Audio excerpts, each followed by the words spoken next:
नमस्कार, हमारा नाम है समरीन और आपने देखना शुरू कर दिया है लाइव सिटीज। देखिए, मुख्यमंत्री नीतीश कुमार अब महागठबंधन नहीं बल्कि एनडीए के साथ हैं। आपको मालूम है कि जैसे ही मुख्यमंत्री नीतीश कुमार ने पाला बदला, वैसे ही खबरें आई कि महागठबंधन ने भी अब भीतर ही भीतर नया सीट शेयरिंग फॉर्मूला तैयार कर लिया है। यानी कि अब राजद को, कांग्रेस को और लेफ्ट की तमाम पार्टियों को ज्यादा सीटें मिलने जा रही हैं। लेकिन ऐसे में अब बड़ा सवाल यही बना हुआ है कि आखिर किसके खाते में कितनी सीटें आएंगी। तो आज हम इसी मुद्दे पर सीधी बातचीत करेंगे सीनियर जर्नलिस्ट अरुण पांडे जी से। सबसे पहले बहुत शुक्रिया बात करने के लिए। आपको भी धन्यवाद जी। जैसा कि मैंने शुरू में ही कहा कि मुख्यमंत्री नीतीश कुमार ने जैसे ही पाला बदला, वैसे ही खबरें ये आने लगी कि महागठबंधन ने अब नया सीट शेयरिंग फॉर्मूला तैयार कर लिया है। अरुण जी, वो फॉर्मूला क्या है, क्या खबरें? अब तो नीतीश कुमार के पाला बदलने से 2019 का लोकसभा चुनाव में जो कॉम्बिनेशन इक्वेशन था वही ना हो गया। पिछले चुनाव में भी, लोकसभा के पिछले चुनाव में भी कांग्रेस, राजद और वाम दल एक साथ लड़े थे। अब तो नीतीश कुमार के इस पाले में आने के बाद और 16 जीती हुई सीट लेकर आए थे जी। तो दूसरा फॉर्मूला बनने का आसार था। वही बन रहा था कि 16 तो लड़े थे, में हार गए थे कांग्रेस के हाथ में, तो 17 तो उनकी सीटें थी। यही तो दावेदारी हो रही थी, इससे कम सीट पर हम समझौता नहीं करेंगे। अब जब जदयू चला गया फिर उसी पाले में, एनडीए के पाले में, तो कमोबेश वही फार्मूला होगा जो 2019 में होगा। अब आपका सवाल होगा कि क्या फार्मूला था? क्या फार्मूला था? बिल्कुल। उसके बाद हो सकता है। आप देखिए, उसके बाद उस लोकसभा चुनाव के बाद बिहार विधानसभा का चुनाव हुआ है और उस चुनाव में राजद सबसे बड़े दल के रूप में उभरा था। उसमें नीतीश कुमार भले ही मुख्यमंत्री तब भी थे, आज भी हैं, और विधानसभा में 43 सीट ही जीते और 79 सीट्स राजद जीता था। बीजेपी को एक सीट कम मिली थी। अब एक देखिए, कभी भी कोई जब सीट शेयरिंग होता है ना, तो लोकसभा के चुनाव के बाद विधानसभा चुनाव हो तो एक तो सीटिंग गेटिंग होता है, फिर फर्स्ट सेकंड होता है, और असेंबली चुनाव के आधार पर भी सीट शेयरिंग का एक फॉर्मूला तय होता है। तो अब जैसा मैंने आपसे कहा कि अभी 13-6-78, 13 तो यूं ही राजद का बन रहा है। 13 यूं ही बन रहा है। हाँ, इसलिए कि 13 मतलब 13-6-78 मतलब एक पार्लियामेंट क्षेत्र में 6 असेंबली सीटें होती हैं, तो 13 तो उसका आधार ही हो गया। और किसी के पास तो है भी नहीं। जो अभी एनडीए गठबंधन, सिर्फ कांग्रेस के पास एक सीट है, किशनगंज की सीट है। लोकसभा के पिछले चुनाव में कांग्रेस 9 सीट लड़ी थी और 9 सीट की दावेदारी भी कर रही थी तब जब नीतीश कुमार इधर थे। तभी तो बात थोड़ी तनातनी हो रही थी कि कांग्रेस कैसे मांग रही है। विधानसभा में 19 सीट जीती है तो उस हिसाब से उसके लिए तो 3 सीट बनती है, और वो मांग रही है 9 सीट, 10 सीट, तो हो रहा था कि 4-5 सीट मिलेगी। अभी मोटा मोटी जो फार्मूला मेरी समझ में जो बनता है, दिख रहा है, उसमें है कि 22 से कम सीट पर तो राजद लड़ेगा नहीं। ठीक है। जो स्थिति अभी एनडीए में लगभग यही फार्मूला है, और नीतीश जी के उधर जाने से अब तो कोई इधर, वो नीतीश जी की जो 16-17 सीटें थे वो तो दबाव है नहीं इधर, और फिर कांग्रेस जो 9 सीट की दावेदारी कर रही थी और उसको 4-5 सीट मिलने के आसार थे, अब उसके लिए 10 की जगह 12 सीट हो जा सकती है। 12 सीट हो सकती है, मतलब 22 आप कह रहे हैं राजद, और 12 आप कह रहे हैं कांग्रेस। जी। अब बाकी जो 8 सीटें बचती, 6 सीटें ना बची, 6 सीटें बची, तो उसमें वाम दल का जो अभी सीपीआई और माले है, हाँ, यही 2 सीट है। एक सीट की जो बात हो रही है अभी, सीपीएम की शायद लड़े या न लड़े, एक सीट टोकन दिया जा सकता है, और एक इधर एक नया दल के जुड़ने का आसार है। ठीक है। वो मैं आपको वीआईपी की पार्टी जो है मुकेश सहनी की, अभी चौराहे पर हैं वो। बिल्कुल। अभी न इधर हैं वो न उधर हैं, और बिहार की राजनीति की 2 धुरी है, एक तरफ बीजेपी है, दूसरी तरफ राजद है। अब किसी पाले में तो उनको जाना है ना। एनडीए से जब इधर हो गए हैं तो उनके तो रास्ता कोई बचा है तो सिर्फ अकेले, तो देखिए कोई दल अकेले न उसके लड़ने की हैसियत है, किसी पाले में रहना उसकी मजबूरी है। सब दल की मैं बात कर रहा हूँ, बिल्कुल बिल्कुल उसमें कोई दल अच्छा, आप किसके बारे में आप कहें, राजद, जदयू, बीजेपी, सभी दल का यही हाल है। सबकी किसी एक दल को अब गठबंधन में ही चुनाव लड़ना है और उसी से मतलब यही जरूरत भी है और यही मजबूरी बिल्कुल। भी है। तब इस तरह मुकेश सहनी को इधर आना है, तो अब एक सीट लड़ें, 2 सीट लड़ें, ठीक है। वो जो लड़ेंगे तो कुछ समझौते के तहत कोई यदि जदयू के 1 सीट कम माने राजद को कम राजद जी लड़े या फिर नहीं तो वाम दल में से जाए, तो ये एक मोटा मोटी फार्मूला मुझे यही दिख फॉर्मूला रहा यही है। लग रहा है कि राजद को 22 सीटें आपने कही, 12 जो है वो कांग्रेस के खाते में और जो बची हुई सीटें हैं वो लेफ्ट की और वो पार्टी 12 जो सीट है उसमें वो 2 सीट घट भी सकती है। ठीक है, उस पर हम आएंगे, लेकिन हम ये भी आपसे जानना चाहते हैं, ये तो नया फॉर्मूला हुआ जो हमने कहा कि जब मुख्यमंत्री इधर से उधर गए तो अंदर ही अंदर महागठबंधन ने नया सीट शेयरिंग फॉर्मूला तैयार कर लिया, लेकिन पहले क्या फॉर्मूला था जब मुख्यमंत्री उधर नहीं गए थे और इधर ही थे ठीक है, महागठबंधन? अभी तो 40 में 17 सीट जी जदयू की यही दावेदारी थी कि हम 17 लड़े थे, 16 जीते थे, उससे कम में समझौता होने का सवाल नहीं है। ठीक है। मतलब ये इस बात का भी संकेत था जदयू की ओर से जब ये बातें कही जा रही थी, स्पष्ट था कि महागठबंधन में जदयू दबाव में है और वो दबाव स्वाभाविक भी था, इसलिए कि जदयू को ये बताया जा रहा था इधर से कि आप तो असेंबली में जीते हैं 13 हाँ असेंबली में आप जीते हैं 42 सीट, जी मतलब आईना दिखाया जा रहा था। दिखा जा रहा था। जी। अब माले ने तो इसका बयान भी दे दिया, माले ने कह दिया था कि जदयू जो आज दावेदारी कर रहा है उसकी स्थिति आज है, आज की स्थिति जमीनी हकीकत हाँ, दिखा दी। हाँ दिखा, जी। बजाबता बयान आया था और उसका कहना था कि आज की तारीख में जो राजनीतिक परिस्थिति बिहार की है, जदयू उसको एहसास करे और इस हिसाब से सीट शेयरिंग की बात करे। तो एक दबाव था। अब देखिए वो जो राजद कुछ कहता है वो माले कह रहा था, माले तो माले की प्रॉक्सिमिटी राजद से, तो ये कहीं ना कहीं नीतीश कुमार को जवाब ही मिल रहा था। बिल्कुल जी। तो जो अलग हुए उसमें एक ये भी कारण था, सीट शेयरिंग भी एक मुद्दा था। जी। कई मुद्दे पर जो मतभेद उभरे, मतभिन्नता हुई, उसमें एक मुद्दा सीट शेयरिंग भी था। कुल मिला कर अब तो आप महागठबंधन की बात कर रहे हैं, तो मोटा मोटी जो उस समय फॉर्मूला यही था, यदि वो 16-17 सीट, 16 से तो कम लड़ने का सवाल नहीं था, सवाल ही पैदा नहीं होता। तो 17 लड़ते तो अब 23 सीट में ना समझौता करना पड़ता, तो 23 सीट में राजद को कुर्बानी देनी पड़ती। अभी जो 22 सीट की मैं बात कर रहा हूँ, जी तब तो बची 23 सीट में नहीं राजद और वाम दल लड़ते, हाँ। तो राजद को कुर्बानी, तो कुर्बानी का वो क्षण गायब हो गया उसके लिए। ठीक है। अब तो उसके भी लड़ने के लिए जी अब देखिए, खुला आसमान हाँ है, आप ज्यादा कोई सीटें पार्टी हैं। देखिए वो बात कहते हैं अधिक सीट जीतनी है तो अधिक सीट पर लड़नी होगी। बिल्कुल कोई ये नहीं ना है कि 5 सीट लड़के और 15 सीट जीत जाएगा, जितनी सीट रहेगा उसी में ना जीत हार होगी। तो राजद की स्थिति आज की तारीख में महागठबंधन में एक तस्वीर बनती दिख रही है कि अब महागठबंधन में नीतीश कुमार के अलग होने के बाद, तो पहले अगर हम बात करें कि 17 तो जेडीयू लड़ती ही लड़ती, जो बची 23 सीटें थी, क्या लगता है तब कितने खाते में देखिए अब उसके बारे में अब तो हमको लगता है कि उसका पोस्टमार्टम करना तो अब व्यर्थ न है।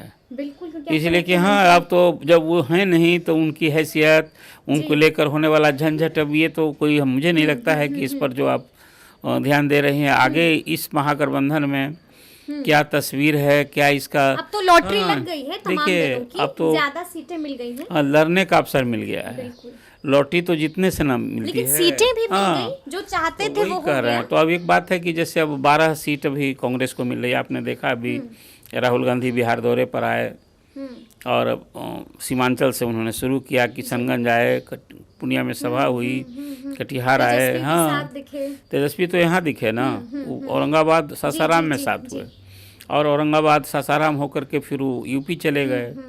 तो ये जो अभी जो जिस पट्टी की मैं चर्चा कर रहा हूँ, कांग्रेस इन्हीं सब सीटों पर उसका थ्रस्ट है, लड़ने वाली है कांग्रेस। मतलब जो कांग्रेस की सीटें हैं, किशनगंज जीती हुई सीट है, कटिहार है, फिर अब एक पूर्णिया की सीट जो अभी है जहाँ की पप्पू यादव दम भर रहे हैं कि हम लड़ेंगे। प्रणाम पूर्णिया भी राजद में उनके लिए सहज नहीं दिख रहा है और उनकी मैडम जो हैं रजिंता रंजन, वो राज्यसभा की मेंबर हैं। संभव हो कि इसके कारण कांग्रेस वो सीट अपने लिए ले करके और सुपौल उनको लड़ने के लिए कहा जाए। और देखिए इसमें एक बड़ा एक दिलचस्प पहलू ये हो गया है कि राजद के इस फोल्डर से जदयू के हटने के बाद जदयू जो सीट कहीं जितनी जगह जदयू लड़ेगा उसमें जो जदयू की सीटें हैं और जहाँ जहाँ राजद का मुकाबला होगा वही राजद को थोड़ा भारी पड़ता जो अभी दिखता है हमें। कि वो राजद को वो सीट भी निकालना इस पल में आने के बाद भी ऐसा नहीं कि सब बल्ले बल्ले है। भले एनडीए कहे कि हम पिछले चुनाव की तरह 39 जीते थे, 40 जीतेंगे, लेकिन बिहार में जो कास्ट कॉम्बिनेशन है, जो एक राजनीतिक परिस्थिति आज बनी हुई है, तो मुझे लगता है कि जदयू को और जहाँ जहाँ राजद का मुकाबला होगा उसमें 2-3 सीटें तो ऐसी हैं जहाँ की सचमुच में आज की तारीख में आप नहीं दावा कर सकती हैं कि वो सीट जदयू को हाथ लगेगी। जैसे अब मैं आप कहता हूँ जहानाबाद जी, जहानाबाद में जीत का मार्जिन कम था, दूसरी ओर फिर सुरेंद्र यादव होंगे और उधर अभी चंद्रवंशी वहाँ सिटिंग एमपी हैं, जो मार्जिन था, जो फिर वोटों की गिनती के बाद किस ढंग से वहाँ रिजल्ट आया था, तो वो सीट आज की तारीख में नेक टू नेक फाइट हो। फिर इस महागठबंधन में एनडीए में उस सीट पर अब वो चिराग की भी नज़र है और चिराग की पार्टी के वरिष्ठ नेता हैं पूर्व सांसद डॉक्टर अरुण कुमार, वहाँ से वो भी वहाँ से एक प्रमुख दावेदार हैं। तो शायद वो जो मैंने आपसे कहा कि इस पाले में आने के बाद नीतीश कुमार को इस बार कुर्बानी देनी पड़ सकती है, जो पिछली बार बलिदान देना पड़ सकता है। 2019 के चुनाव में 5 सीटें बीजेपी ने छोड़ी थी, सिटिंग सीटें, किसके लिए?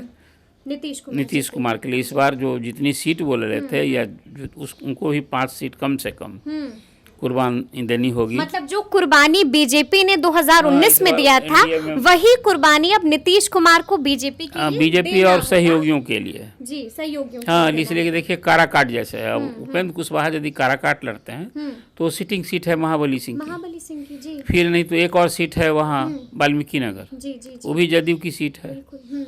तो अब यहाँ गया की सीट है, जदयू की सीट है अभी, और वहाँ मांझी लड़ें या मांझी के सुपुत्र लड़ें या लड़ें। फिर उस समय मांझी 3 सीट लड़े थे, शायद एक सीट पर वो मानेंगे कि नहीं मानेंगे, 2 सीट चाहेंगे।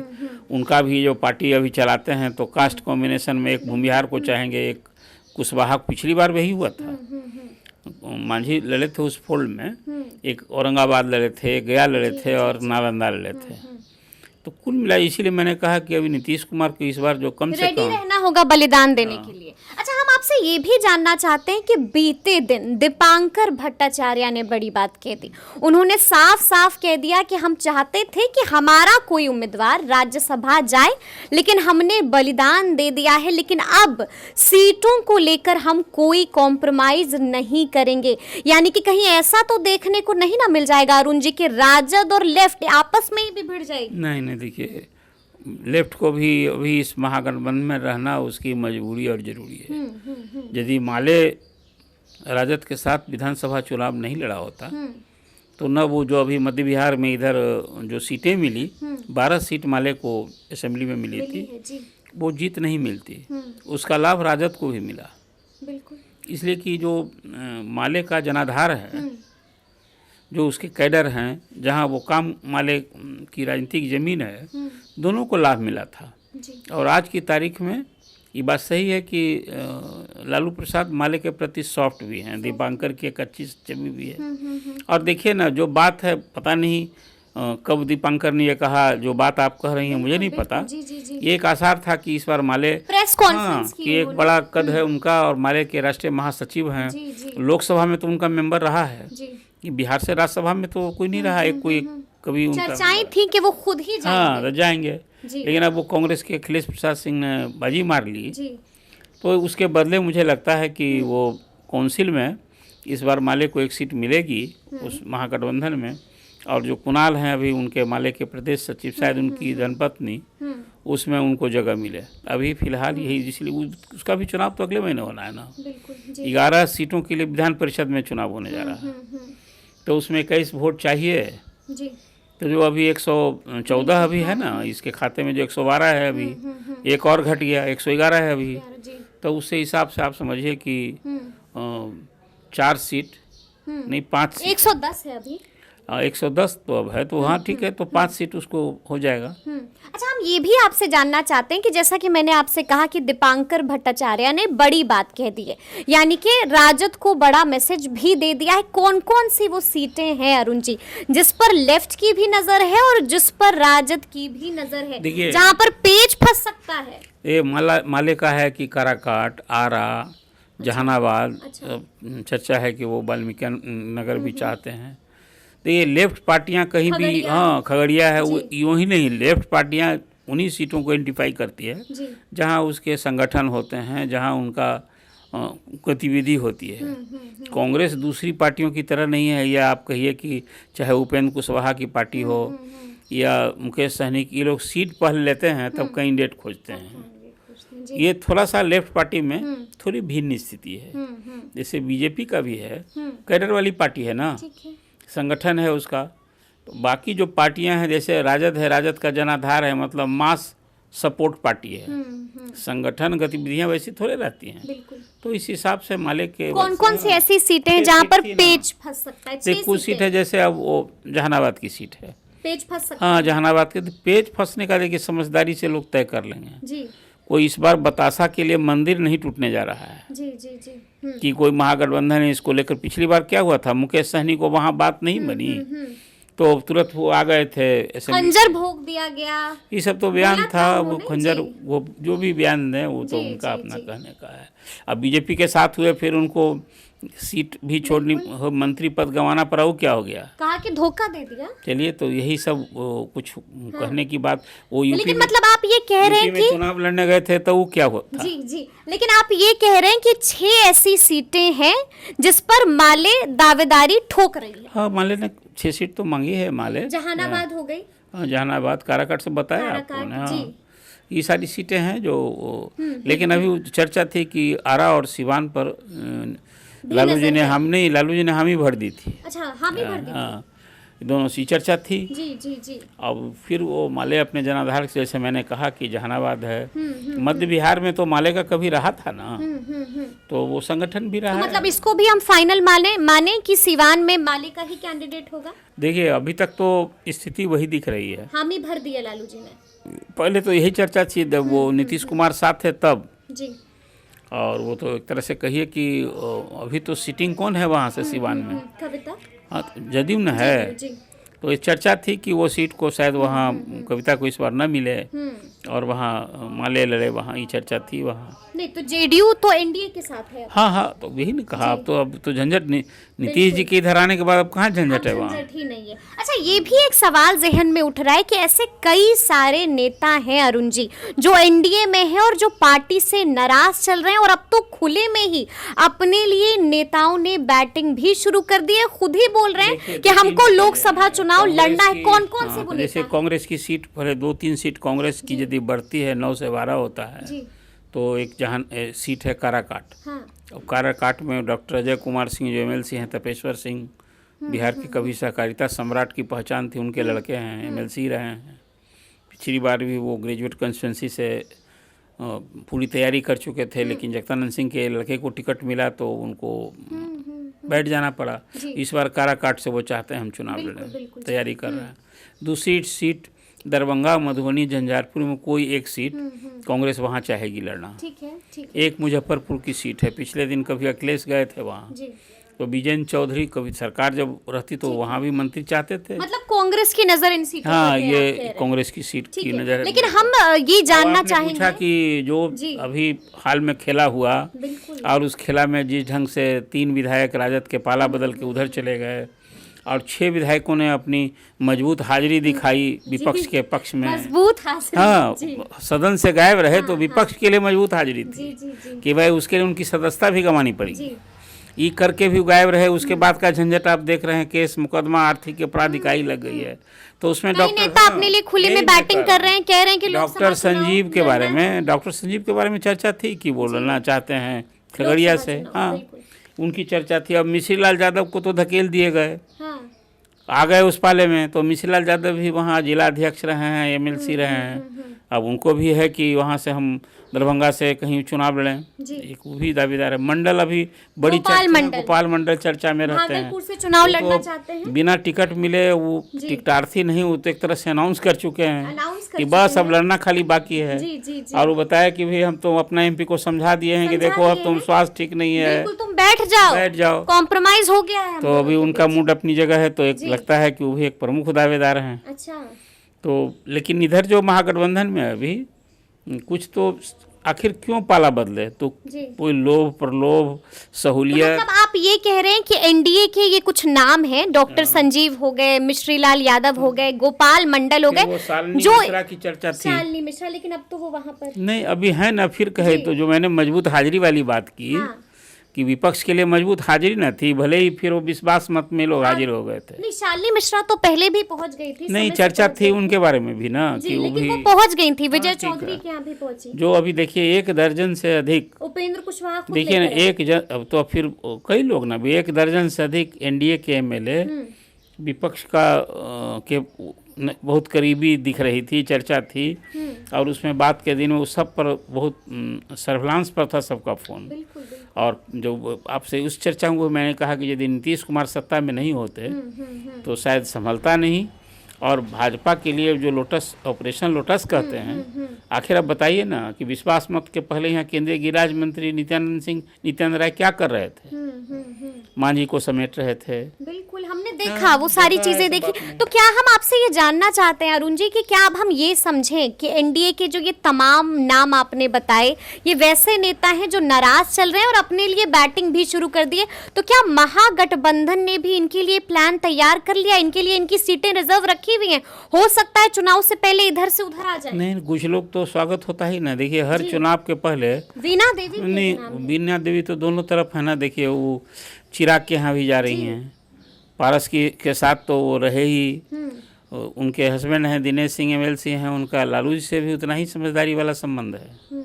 हम व्यक्तिगत जानते हैं कि ऐसे लोगों का कुछ व्यक्तिगत संबंध और भी कारण, आजकल तो टिकट मिलने का भी बहुत सारा और कारण आधार न होता है कई पार्टियों में, जिसको आप कहा जाए कि कई कैंडिडेट के बारे में कई तरह का कंसिडरेशन होता है कि उसका जो जिताऊ जो आधार बनता है ना, उसके पास आपके पास धन बल है कि नहीं, बाहुबल है कि नहीं, जाति बल है कि नहीं, ये सब कंसिडरेशन होता है। तो इसीलिए वो जो सब नाम आप गिना रही हैं, फिर वो चौधरी महबूब अली कैसर अभी सिटिंग है इधर से, वो तो इस बार वो यदि राजद के फोल्ड में जाए या कांग्रेस से लड़े, वहाँ तो इस फोल्ड में शायद मिलने से रहा। अच्छा, हाँ, मतलब उधर नहीं बात बनेगी? नहीं, उधर तो अभी कोई मुमकिन दिखाई दे रहा कोई हमको तो आसार नहीं दिख रहा है। खुद तो क्या महागठबंधन ने ऐसे नेताओं के लिए, महागठबंधन ने बार भी उनको लॉटरी लग गई थी। देखिए उसमें सम्राट चौधरी वहाँ रामविलास पासवान थे, तब वो तैयार थे। रामविलास पासवान ने ऑफर भी दिया था, लेकिन सम्राट चौधरी ने ही रिफ्यूज कर दिया था कि नहीं, हमें रहना है बीजेपी में। हम जैसे सुनील कुमार पिंटू पाला बदले पार्टी की सहमति से वो थे बीजेपी में, और बोरोड प्लेयर खुद को बताते हैं। तो सम्राट चौधरी बोरोड प्लेयर बनने को तैयार नहीं हुए थे। उसका लाभ भी मिला। जी। आज देखिए यहाँ बीजेपी के चेहरा हो गए, डिप्टी सीएम है, अब चेहरा न है अभी। अच्छा, आपको क्या लगता है, क्या महागठबंधन ने प्लान बना लिया है ऐसे नेताओं के लिए? देखिए अभी कि तो अगर इधर से उधर आते हैं तो सीटें, देखिए अभी तो 20 फरवरी से तेजस्वी यादव जिलों के दौरे पर जा रहे हैं, जन विश्वास यात्रा पर, और वो 32 जिला घूमेंगे 10 दिन में। हर 2-3 जिलों में उनकी रैली होगी। ये इसी ज़मीन को तलाश लेकर हो रही है कि 20-22 सीट यदि हम लड़ेंगे तो जनाधार तो है ही ना। राजद के पास जो एमआई है वो तो है ही, अब उसको तलाशेंगे। इस बार एक चुनौती है, इस बार लालू जी भी हैं, फिजिकल प्रेजेंस होगा इस बार। पिछली बार तो विधानसभा के चुनाव में जो कुछ था वो तेजस्वी की उसके बाद ही डिसाइड होगा। हाँ, नहीं कि आगे क्या होगा, सब कुछ एक तरह से मोटा मोटी। अब 10 दिन के बाद तो आप देखिए कि यहाँ चुनाव की घोषणा हो जाएगी। तो ये अब यात्रा करते रहेंगे जैसे राहुल यात्रा कर रहे हैं, तो चुनाव की तैयारी होगी कि सीट शेयरिंग फाइनल करेंगे, कौन कहाँ से लड़ेगा। अभी तो मुझे लगता है कि बीजेपी की पहली लिस्ट आने जा रही है। बीजेपी ने पूरे देश में जो 161 सीट ऐसी सीटों की पहचान की है जहाँ पिछले चुनाव में नहीं जीते हैं और जो शायद कभी नहीं जीते हैं, और उस पर इस बार उसकी स्ट्रेटजी है कि पहले हम कैंडिडेट अनाउंस कर दें। उसमें बिहार में भी 10 सीटें बिहार में भी हैं। अब कौन सी है वो 10 सीटें? देखिए 10 सीट, अब तो उसमें जदयू वाली भी सीट है। जब वो पहचान की थी तो उसमें जदयू की सीट भी थी, लोजपा की भी सीट है, लेकिन अब तो इस फोल्ड में है वो, तो इसलिए इस बार लोजपा की खाते वाली सीट जैसे वैशाली है, नवादा है, मुंगेर है, ये सीट तो पहले भाजपा चाहती थी हम खुद लड़ें, लेकिन अब नीतीश जी के इधर आने के बाद तस्वीर थोड़ी बदल गई है। अब पहले तो भाजपा यहाँ ललन सिंह को हराने के लिए सब कुछ करती, सकते हैं। अब लेकिन हालात बदल गए हैं। एक आखिरी सवाल आपसे लेंगे कि मुकेश सहनी अगर इधर आते हैं, यानी कि अगर महागठबंधन के साथ आते हैं, कितनी सीटें मिल सकती हैं मुकेश? 1 से 2। बस 1 से 2? और क्या, वो तो मान जाएंगे मुकेश सहनी? अभी तो 1 वो से 2 जाने सीटें मानेंगे कि नहीं, कहीं चारा क्या, फिर यहाँ भी कहेंगे कि हमको 5 और 10 सीट चाहिए। मुमकिन नहीं है। ना ना ना, देखिए 40 में ना बटना है। जी। अब वो इस तरह से दावा करना, वो देखिए अपने कार्यकर्ताओं के लिए भी ये सब बातें की जाती है। जैसे अभी उपेंद्र कुशवाहा के साथ क्या है, माधव आनंद हैं। जी, माधव आनंद। अब उनके लिए बार की सीतामढ़ी। हाँ, सीतामढ़ी चाहेंगे तो वो कितनी सीट मिलेगी, सीतामढ़ी तो दावा कर रहे हैं। बिल्कुल। अब वहाँ देखिए इस फोल्ड में पहले ही विधान परिषद के सभापति के नाम की घोषणा कर दी है देवेश चंद्र ठाकुर जी की, नीतीश कुमार ने। तो मिलने से रहा, दावेदारी से नहीं ना कुछ होता है। तो एक कार्यकर्ताओं को मैसेज देने के लिए होता है। हाँ, भी चीजें कह दी जाती हम तो बहुत प्रयास किए, जी। बात नहीं बनी, और आगे लगे रहो मेरे साथ, फिर आगे भी कुछ और अवसर आएगा तो हम करेंगे। बिल्कुल बिल्कुल। तो देखिए, अब देखना होगा कि आगे आगे क्या कुछ होता है। तो ये पूरी बातचीत आपको कैसी लगी है, कमेंट करके हमें ज़रूर बताइएगा। तो इस तरह के तमाम अपडेट्स के लिए ऐसे ही हमारे साथ बने रहिएगा और देखते रहिएगा लाइव सिटीज़। बहुत शुक्रिया।